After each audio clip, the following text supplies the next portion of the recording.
आपली भारतभूमी संतांची भूमी आहे आणि इतक्या मोठ्या प्रमाणावर संत हे कुठल्याही देशाप्रदेशात झालेले नाही, ही तुमच्या आमच्यासाठी अत्यंत भूषणाची गोष्ट आहे.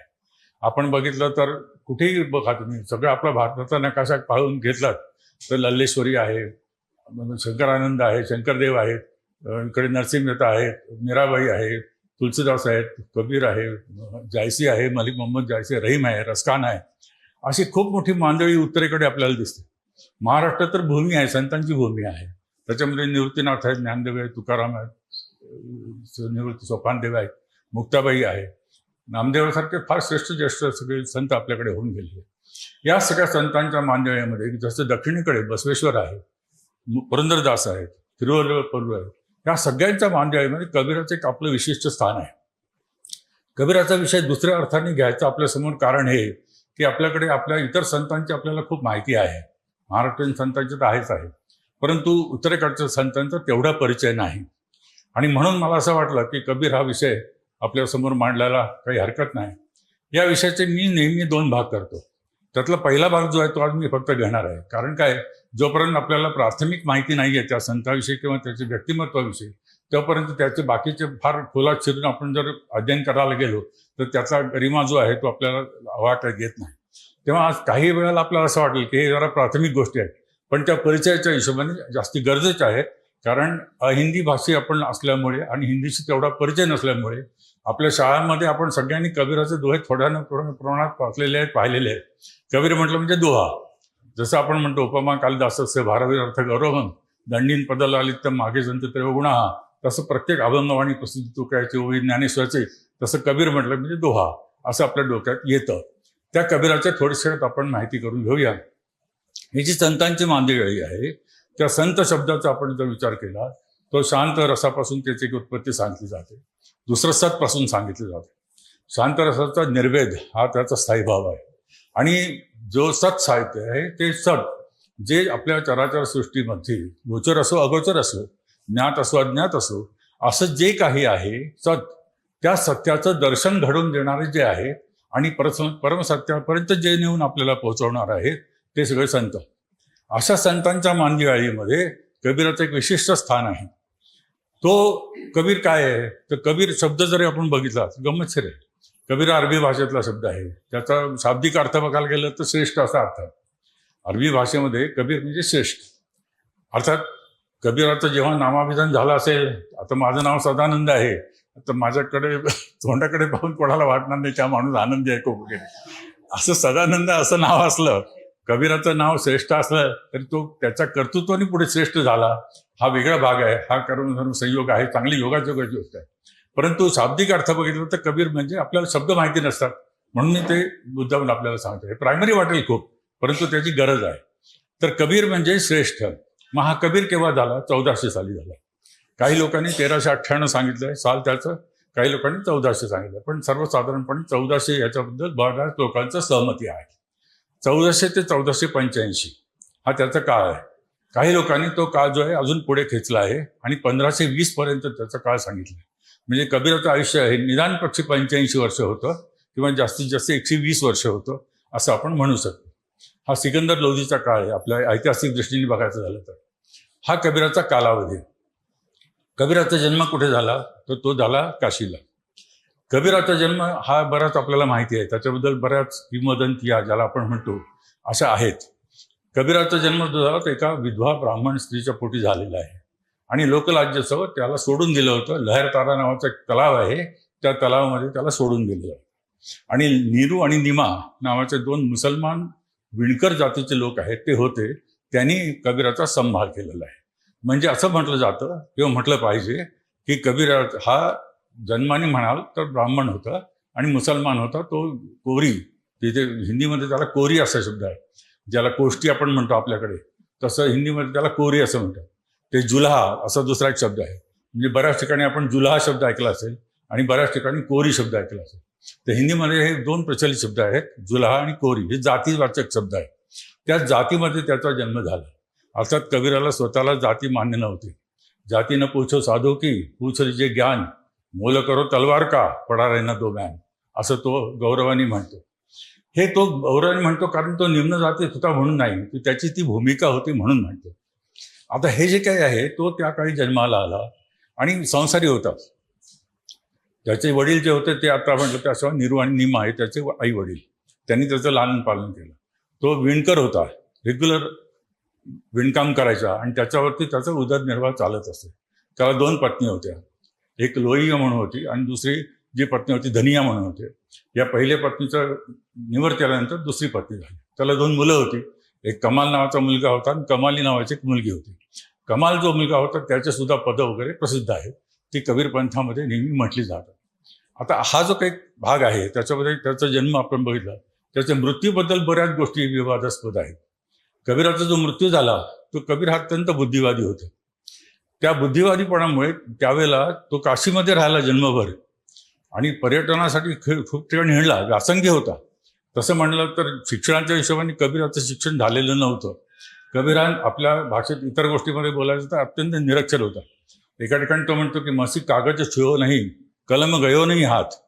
मी कधी शाई आणि कागद याचा मला स्पर्श सुद्धा झालेला नाही म्हणतो.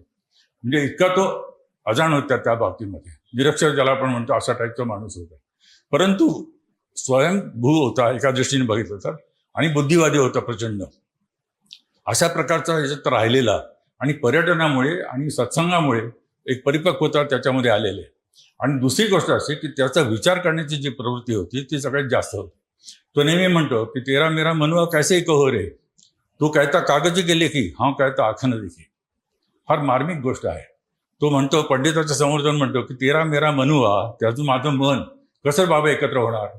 तेरा मेरा मनुआ कैसे एक होय रे, तू कहता कागज के लेखी, तू कागदावर जे उतरवलंय तेच फक्त वाचून त्याच्या आधारावर बोलतोयस, आणि मी जे काही बोलतोय हा कहता आखन देखी, मी जे काही बोलतो ते माझ्या डोळ्यांनी पाहिलं जे आहे, माझा जो अनुभव आहे ते अनुभव सिद्ध असं माझं जे वक्तव्य आहे तेच मी प्रतिपादित करतो आहे.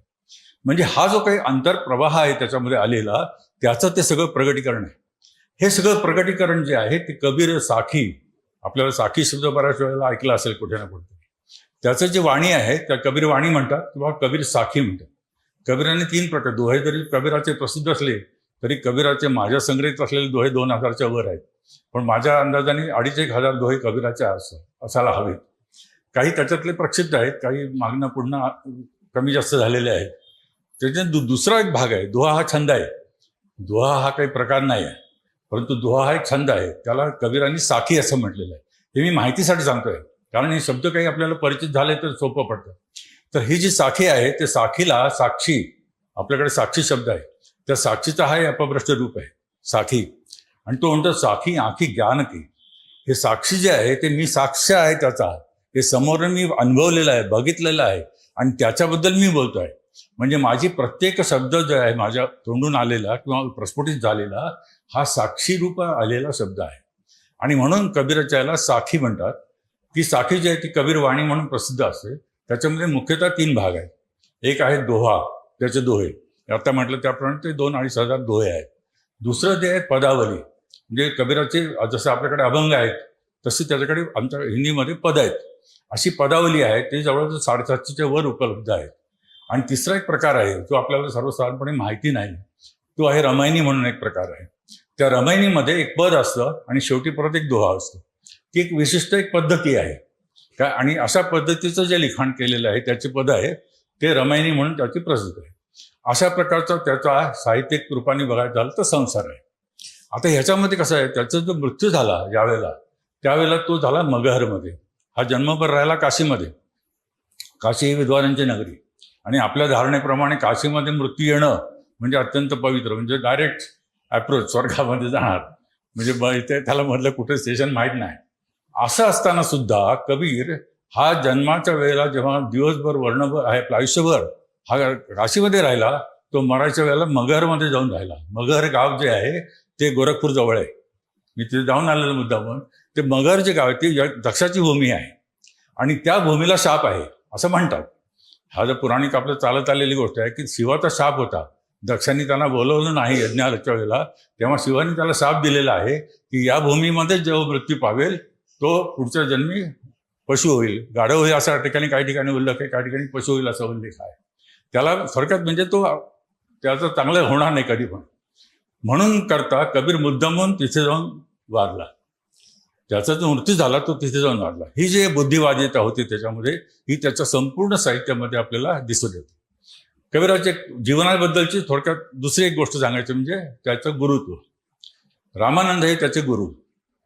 रामानंद सगळ्यांना माहिती आहेत. रामानंद हे कोण, त्यांची परंपरा सुद्धा खूप मोठी आहे. यमुनाचार्य जे होते त्या यमुनाचार्यांचे रामानुजय शिष्य, अद्वैत जे सिद्धांत सांगितला जातो त्याचं रामानुजाने प्रतिपादित केलेला तो सिद्धांत, त्यांचे शिष्य जे ते राघवानंद आणि त्यांचे शिष्य आहे ते रामानंद. रामानंद हे कान्यकुब्जी ब्राह्मण होते आणि त्यांनी 16 ग्रंथ संस्कृतमध्ये लिहिलेले आहे. 500च्या वर त्यांचे शिष्यगण त्यावेळेला होते आणि अत्यंत कर्मठ आणि अत्यंत विद्वानग्रस्त म्हणून रामानंदांची ख्याती होती. हिंदीमध्ये एक म्हण आहे की भक्ती द्राविड उपजी लाय रामानंद, प्रकट किया कबीरने सप्तद्वीप नवखंड. ही जे द्राविड म्हणजे दक्षिणेकडून जी एक लाट आली भक्तीची, ती लाट रामानंदांच्यामुळे उत्तरेकडे पोहोचली आणि त्याचा प्रचार प्रसार त्यांच्या सगळ्या शिष्यांनी केला. त्याच्यामध्ये कबीर हा एक शिष्य होता. कबीर त्याचे जे 1500 शिष्य होते त्यातले जे प्रमुख 12 शिष्य समजले जातात त्याच्यामध्ये कबीराचं एक स्थान आहे. म्हणजे तो जरी स्वतः एका दृष्टीने बघितलं तर लौकिकदृष्ट्या हे निरक्षर होता, तरी सुद्धा त्याचं गुरुत्व जे आहे ते दुसरीकडे आहे. त्या गुरुत्वाबद्दलची एक कथा आपल्याला माहिती आहे. थोडक्यात सांगायचं झाले तर असं म्हणतात की त्यांचं गुरुत्व म्हणजे ते माझं गुरुपद स्वीकारतील का नाही स्वीकारतील ही कबीराच्या मनात शंका होती. कारण आपण कनिष्ठ जातीचे त्याची त्याला जाण होते आणि अत्यंत सुरुवातीच्या उमेदीच्या काळामध्ये त्यांचं शिष्यत्व लाभावं म्हणून सकाळी ब्राह्मण मुहूर्तावरती म्हणजे पहाटे 3:30-4 वाजता रामानंद हे गंगेसाठी स्नान करण्यासाठी जात असत. आणि ते जात असताना कबीर तिथे जे घाट आहे त्या घाटाच्या पायरीवरती झोपले होते आणि रामानंद अंधारात त्यांना दिसले नाही. ते तिथनं चालत असताना त्यांचा पाय लागला. आता आपण कोणालाही पाय लागला की आपण जसं नमस्कार करतो सहजपणाने, तसं तो म्हणले राम काही, राम राम आपण म्हणतो तसं राम राम, आपण जसं कोणालाही भेटलं की राम राम म्हणतो तसं त्यांनी राम काही हा त्यांचा सहज असलेला उच्चार होता. आणि त्यांनी कबीरांनी राम काही, हातला राम जो आहे तो त्यांनी दिलेला मंत्र आहे असं समजून त्यांनी पुढे रामाची उपासना केली, जे आपल्या समर्थ रामदासांनी सुद्धा केलेली आहे. ही सगळी एक परंपरा. आता हे जे मी आपल्याला आतापर्यंत वर्णन केलं हे कबीराची स्थूल थोडीशी माहिती व्हावी पार्श्वभूमी म्हणून सांगितलं. आता हा जो गुरुचा संबंध आहे, ही गुरुनिष्ठा जी आहे त्याच्यात आपण जरा पुढे चाललो तर आपल्याला असं आढळून येईल की कबीरामध्ये अत्यंतिक गुरुनिष्ठा होती. रामानंदांच्या प्रती होतीच होती, परंतु त्याचबरोबर गुरु ही जी संकल्पना आहे त्या संकल्पनेबद्दल त्याची निष्ठा जास्त होती. आणि गुरु आपल्याला शब्द माहिती आहे, गुरु ग र आणि उ. ग जो आहे तो सिद्धिदायक आहे, र जो आहे तो पापहारक आहे आणि उ जो आहे तो अव्यक्त विष्णू आहे. तर ज्या वेळेला आपल्यातली पाप म्हणजे कलमिश जे आहे, खोट जी आहे ती बाजूला सारली जाते आणि जिथे प्रत्येकाची चांगल्या गोष्टीची प्रतिष्ठापना होते ते गुरुतत्व आहे. असं जो घडून आणतो तो गुरु, असा जो आहे तो त्याला लाभलेला रामानंद. आणि पुढे त्यांच्या बरोबर तो संपर्कात राहिला, त्याच्यानंतर सत्संग त्याचा घडत राहिला. त्याच्याही पलीकडे जाऊन तो स्वयं सुद्धा त्याच्याबद्दल त्यांनी स्वतःचं चिंतन मनन जे काय होतं त्याच्या आधाराने आपली वाणी प्रस्तुत केली. पण हे गुरु जे पद आहे त्या गुरुपदाबद्दल त्याची निष्ठा अत्यंतिक होती. कबीर एका ठिकाणी म्हणतो की गुरु गोविंद देऊ खडे, आपल्या सगळ्यांना माहिती आहे साकी, गुरु गोविंद देऊ खडे काके लाग पाय, बलिहारी गुरु आपणे गोविंद दिव बताय. गुरु आणि गोविंद, गुरु आणि परमेश्वर जर माझ्यासमोर एका वेळेला येऊन उभे राहिले तर माझ्यासमोर आपापच प्रश्न उभा राहणार किंवा पहिल्यांदा वंदन कोणाला करायचं. गुरु गोविंद देऊ खडे काके लागाय पाय, बलिहारी गुरु आपणे गोविंद दिव बताय. बलिहारी जाना हिंदीमधला फार सुंदर मुहावरा आहे, आपल्याला माहिती आहे सगळ्यांना, कारण प्राथमिक याच्यापासून आपण शिकतो. एकावर न्योछावर होऊन जाणं, एखाद्याला समर्पित होऊन जाणं त्याला म्हणतात बली जाणं. हा गुरु गोविंद देऊ खडे काके लागाय पाय, बलिहारी गुरु आपण. तर मी तुमच्यावरती हे गुरु, मी तुम्हाला पहिल्यांदा वंदन करेल. अग्रपूजेचा मान जो आहे तो गुरुला आहे, कारण त्या गुरुमुळे मला गोविंद भेटलेला आहे. ही त्याच्या मागची भावना आहे. मग हा जो गुरु आहे तो गुरु सद्गुरु की महिमा अनंत, अनंत किया उपकार, अनंत लोचन उघाडिया, अनंत दिखावणा, असं तो त्यांचं वर्णन करतो. गुरुचा जो आहे तो कसा आहे, तो अनंत लोचन उघाडिया, अनंत दिखावणार. त्या अनंताचं दर्शन घडण्यासाठी माझे हे लौकिक 2 डोळे आहेत हे पुरेसे नाहीत आणि त्यासाठी मला गुरुंनी हजारो डोळे प्रदान केले, म्हणजे ज्ञानाची कवाड उघडून दिलेली आहे. त्यासाठी तो म्हणतो की अनंत दिखावणाहार. त्या प्रकारे त्याचा गुरुचं हे महत्त्व त्यांनी सांगितलं. एका ठिकाणी तो म्हणतो सब धरती कागज कराव, लेखनी सब राई, सात समुंदर की मसी करू, गुरुगुण लिखाण जाई. जसं रामदास स्वामींनी म्हटलंय की गुरु त्याचा शब्द जो आहे त्याच्यात मी वर्णन करू शकत नाही, म्हणून गुरु वर्णवेना, हेच माझी वर्णना. रामदास स्वामी स्वतःच म्हणतात की गुरुचं वर्णन मी करू शकत नाही, हेच गुरुचं वर्णन आहे. कारण शब्द अपुरे पडतात. गुरुचं वर्णन करायला शब्द अपुरे पडतात, तेव्हा त्याप्रमाणे वर्णन करता न येणं हेच त्यांचं श्रेष्ठत्व आहे, असं त्यांनी म्हटलं. पुढे रामदास स्वामी म्हणतात, अंतरीच्या खुणा अंतर्निष्ठ जाणती. अंतरीची खूण आहे, ती खूणगाठ ज्यांना पटली त्याचं मग रामकृष्ण परमहंस आणि विवेकानंद असोत, नाहीतर मग कल्याण स्वामी आणि रामदास स्वामी असो, हा जो अनुबंध आहे तो अनुबंध तिथे प्रगट होत असतो. तसा अनुबंध तो रामदास आणखी जसा यांच्यामध्ये निर्माण झाला तसा रामानंद आणि कबीरामध्ये निर्माण झाला. आणि अशा प्रकारे त्या गुरुचं महत्त्व त्यांनी प्रत्येक ठिकाणी असं प्रतिपादित केलेलं आहे. सब धरती कागज करावं, लेखनी सब बंद आहे. या धर्तीवर तो म्हणतो की सगळ्या पृथ्वीवरती ही जी पृथ्वी आहे त्याची जी धरती म्हणजे भूमी आहे, ती भूमी जर कागद समजलं, सब धरती कागज करावं, लेखनी सब बनराई. जेवढे वन उपवन आहेत त्याच्यापासून जे झाडं वृक्ष आहेत त्याची जर मी लेखणी बनवली, आणि सात समुद्र की मसी करू, सात समुद्राचे जे काही पाणी आहे त्याची जर मी शाई बनवली, तरी सुद्धा गुरुगुण लिखाणं जाईल. त्यांनी सुद्धा मी गुरुचं वर्णन करू शकणार नाही, हेच प्रकारची भावना त्यांनी ठिकठिकाणी व्यक्त केली आहे. पण त्यावेळेला सुद्धा अत्यंत जागरूक आहे. कबीराची जागरूकता, कबीर दरवेळेला मला त्याच्याबद्दल नेहमी असं आकर्षण वाटतं त्याच्यामुळे की कबीर दरवेळेस कंडिशनल बोलतात. आजच्या भाषेत सांगायचं म्हणजे कुठेही साधं सरळ बोलत नाही ते म्हणतात, जाका गुरु अंधेला त्याला खरा निरंद, अंधे अंधा ठेलिया दोन्ही कोपर्यंत. ज्याका गुरु अंधेला, ज्याचा गुरु हा अंधळा असेल ते गुरु बिनकामाचे आहेत. जसं आपल्याला रामदासांनी सांगितलं, तुकारामांनी सांगितलं की ते नरकात जायचं लायकीचे आहेत. त्यांनी सांगितलं की देडक्याला मिळण्यासारखे ते गुरु आहेत. अशा प्रकारचं जे गुरुत्व आहे ते त्याला कधी कुठेही मान्य नाही झालेलं. म्हणजे डोळसपणा ज्याला आपण म्हणतो, तो डोळसपणा कबीराच्या ठाई ठाई ठाई आपल्याला दिसून येणार आहे. हे कबीराच्या गुरुच्या बद्दलचं त्याचं हे जे आहे ते म्हणणं जे आहे ते प्रत्येक ठिकाणी असं प्रत्येक दोहे, कित्येक पदं अशी आहेत, कबीराचे शेकडेनी पदं आहेत की जे गुरुशी संबंधित आहेत. आणि ह्याच्याप्रमाणे फार सुंदर सुंदर प्रकारे तो उपमा देतो. आपल्याला गदी माडगुळकरांचं एक फार चांगलं नेहमीचं प्रचलित पद माहिती आहे, ते कबीराच्यानं आलेलं आहे. ते सांगतात की गुरुकुमार शीश कुंभ है, घडी घडी काढ है खोट, अंदर हात सहार दे, बाहेर बाहाय चोट. गुरु काय आहे तर गुरु हा त्या कुंभारासारखा आहे. गुरु कुम्हार शीश कुंभ आहे, शिष्य आहे तो त्या मडक्यासारखा आहे, मडक्यासारखा आहे, त्या घटासारखा आहे. गुरु कुम्हार शीश कुंभ आहे, घडी घडी काढ है खोट. त्याचं काम काय ते फार सुंदर सांगितलंय. घडी घडी त्याच्यावर मारून मारून तो काय करतो, त्यातली जी खोट आहे ती काढून टाकतो. बघा ग र उ मधलं बघा, पापहारक आणि सिद्धिदायक. गुरुतलीची खोट काढायची आहे, त्याच्यावरती जे नको असलेला भाग आहे, जे अज्ञान आहे आपल्या बाबतीत. खोट म्हणजे काय, पाप. पाप म्हणजे काय, दुरिताचं तिमिर जावं म्हणजे दुरित म्हणजे काय आहे. महापापाचे वर्णन आपण खूप ठिकाणी ऐकलेले आहे, पंचमहापाप सुद्धा आपल्याला माहिती आहे. पण सगळ्यात मोठं जर पाप कुठलं असेल तर ते अज्ञान आहे. हे अज्ञानाचं जे पाप आहे ते खोट, ती जी विकृती आहे ती दुष्ट ते बाजूला काढणं हे गुरुचं काम आहे. आणि ते करत असताना अंदर हात सहार दे.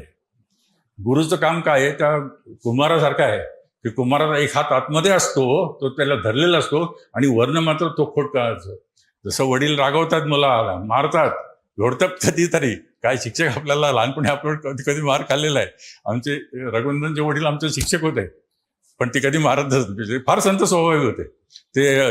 अक्षर गुरुजी म्हणून प्रसिद्ध होते आमच्याकडे, मी त्यांच्या हाती शिकलेलो आहे. हे जे काही गुरु होते त्यावेळेचे ते मारत असतात म्हणजे काय की त्यांना तो जे तुमच्यातली खोट आहे, विकृती आहे, ती काढायची होती. आणि ते काढत असताना ममत्व जे आहे ते त्यांच्यामध्ये होतं. आपल्या वेळेला काय काही बरेच जे वयस्कर सगळे त्यांना शब्द माहिती आहे, बाई शब्द आहे. आपण शाळेतल्या बायकांना म्हणजे स्त्रिया ज्या होत्या आपल्याला शिकवणार त्यांना बाई म्हणत असतो. बाई शब्द फार गंमतशीर आहे. त्यातला बापाचा बा आहे आणि आईतली आई आहे, ई आहे. ह्याच्यातनं तो ई शब्द आला. बापाची कर्तव्य कठोरता आणि आईचं ममत्व ज्याच्या ठाई आहे ती बाई.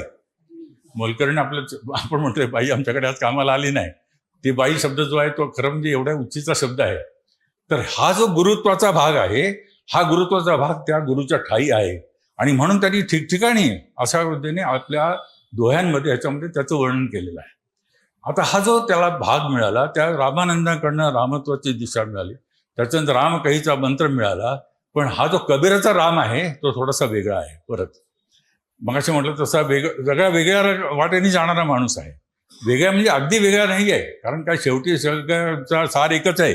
सगळ्या नद्या जसं सागरापर्यंत जाऊन मिळतात तसं सगळं वेदांचं साहित्य घ्या किंवा संतांचं घ्या, कोणाचंही तुमचं आमचं घ्या, हे तिथेच जाऊन पोहोचणार आहे. त्यामुळे तो सुद्धा काय म्हणतो की हे जे आहे दशरथ सुत घेऊन लोक बखाना, राम नाम का मर्म है आना.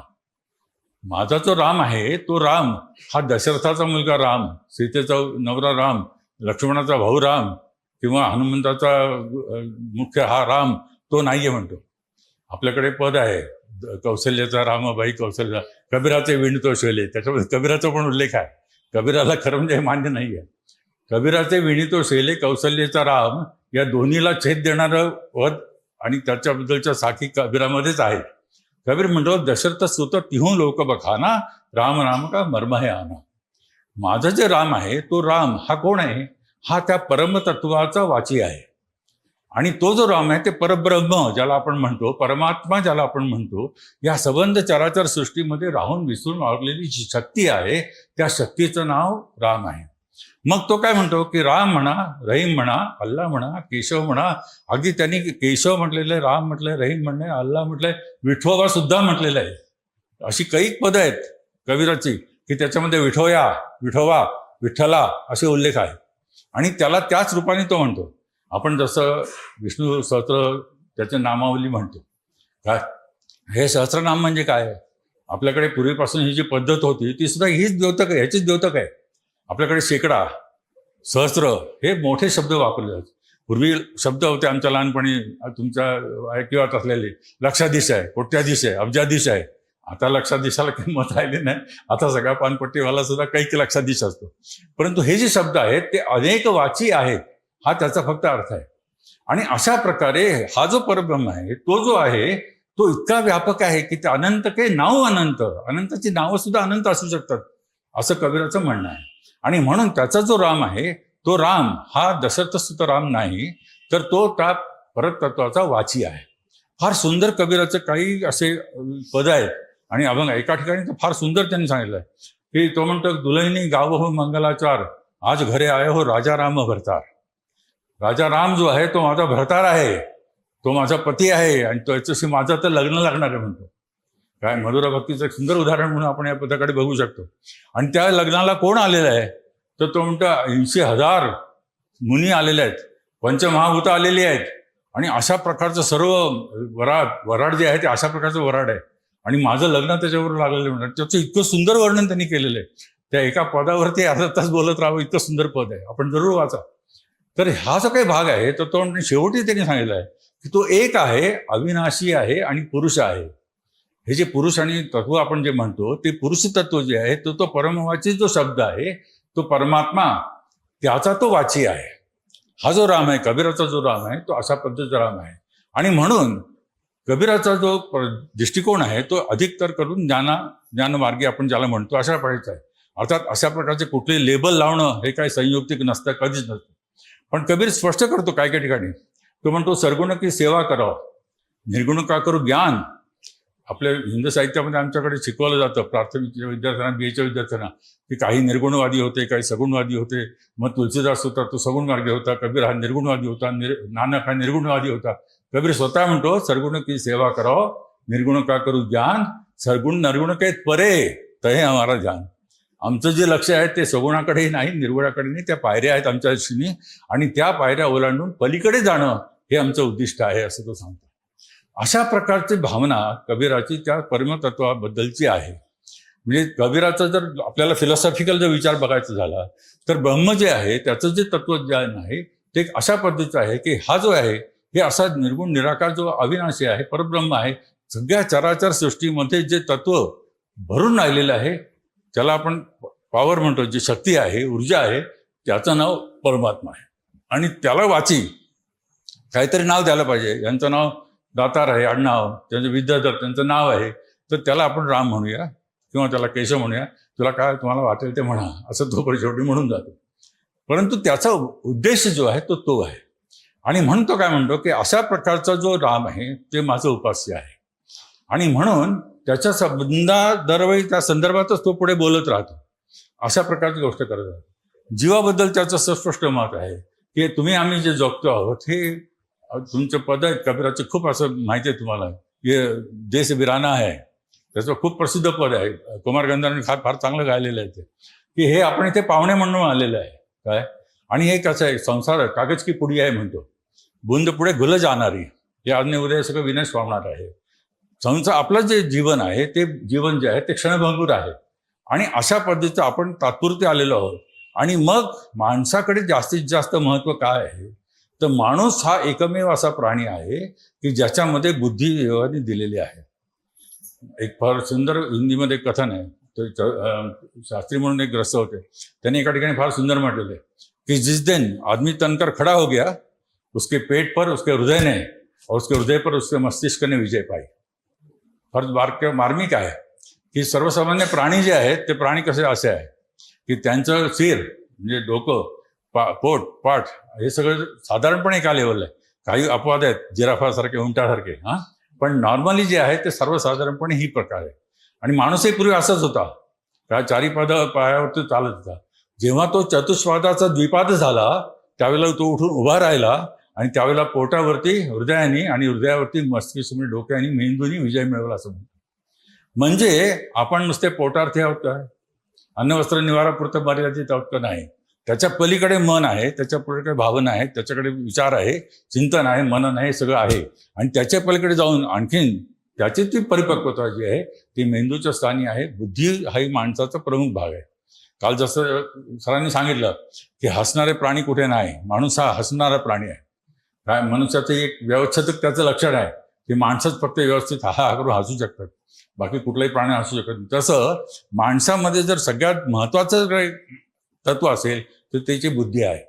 आणि म्हणून माणूस जन्म अतिदुर्लभ का म्हटलेला आहे की हाच जन्म असा आहे तुम्हाला मिळालेला की ज्यावेळेला तुम्ही विचार करू शकता, कारण तुमच्याजवळ प्रगल्भ बुद्धी आहे. बुद्धी काय करते, तुमची बुद्धी आहे म्हणून विचार आहे, विचार आहे म्हणून विवेक आहे, जो आता जास्ती हरवला झालं. विचार आहे लोकांच्या पुढे, पण त्याच्या पुढे जो विवेक यायला पाहिजे तो नाही आहे. या विवेकाची कास धरायला या सगळ्या संतांचा आग्रह आहे. आणि म्हणून ते प्रत्येक ठिकाणी त्याच्यासाठी आपल्यावरती बोध करून जात असतं. हा जो भाग आहे तो सगळ्यात महत्वाचा आहे. म्हणून तो सांगतो की माणूस जन्म अतिदुर्लभ आहे.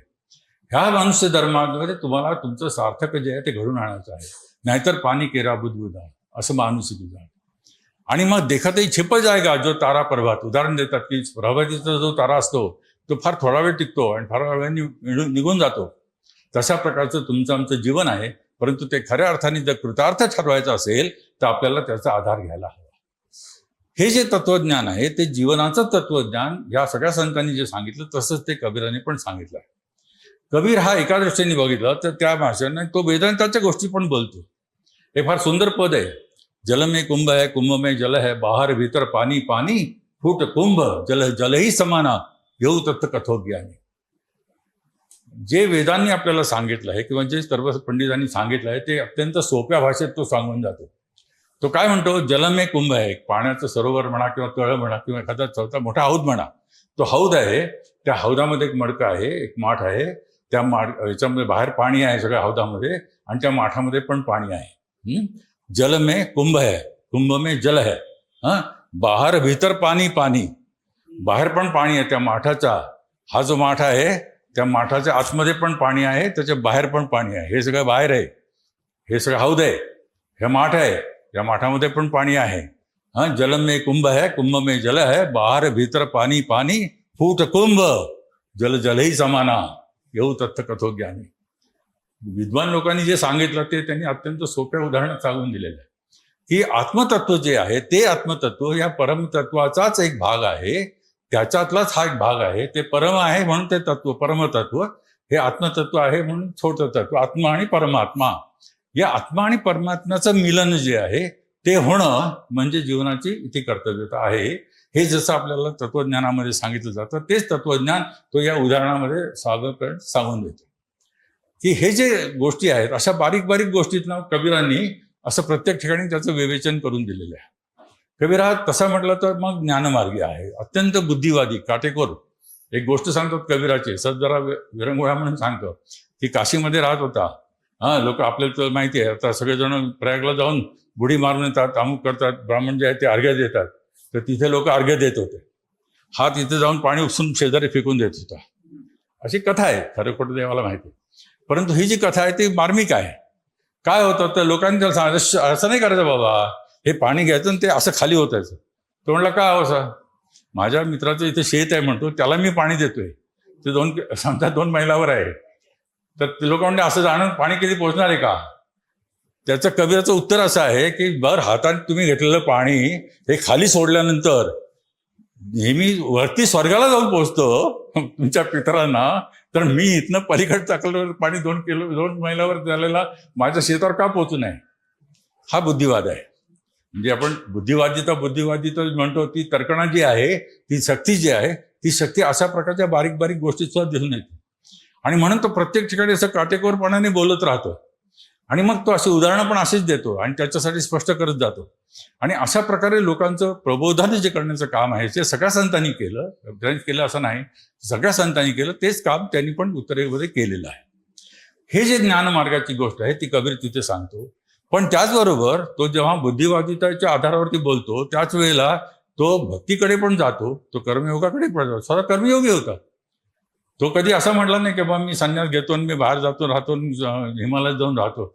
2 एक बायको गेली, दुसरी बायको पण झाली, मुलगा पण झाला, मुलगी पण झाली, विणकर म्हणून काम पण करत होता. पण तू त्याच्याबरोबर काय विवेक आहे?